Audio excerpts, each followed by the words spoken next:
saya record ni. Hai kat kamera. Hi. Good morning.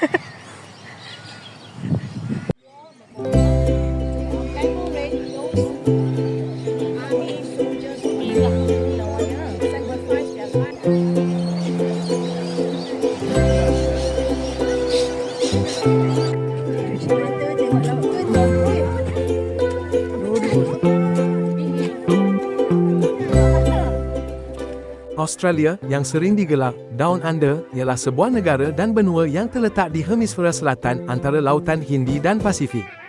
Dikenali dengan gaya hidup santai, populasi pelbagai budaya dan landskap unik seperti outback, kawasan pedalaman dan ribuan pantai, Australia terdiri daripada 6 negeri dan 2 wilayah dengan Canberra sebagai ibu negara. Istilah Down Under digunakan kerana kedudukan geografi Australia yang berada di bawah hampir semua negara lain dalam kebanyakan peta dunia, merupakan benua terkecil dan negara ke-6 terbesar dengan lebih 1/3 kawasan adalah padang pasir.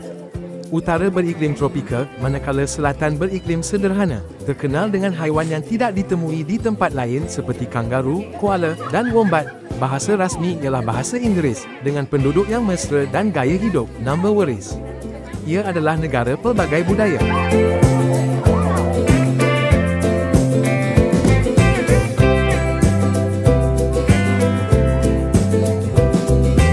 Kangaroo ialah marsupial, mamalia berkantung, ikonik dari Australia yang terkenal dengan keupayaan melompat menggunakan kaki belakang yang kuat dan ekor untuk keseimbangan. Ia tergolong dalam keluarga Macropodidae, kaki besar, hidup dalam kumpulan moths, dan anak-anaknya, joey, membesar di dalam kantung induk. Kangaroo adalah herbivore, aktif, dan simbol kebangsaan Australia. Nama kangaroo berasal daripada perkataan gangaroo oleh orang Gulga Yimite di Queensland. Kangaroo merah, red kangaroo, adalah yang terbesar, dengan jantan boleh berdiri setinggi 6 kaki dan berat sehingga 92 kilogram.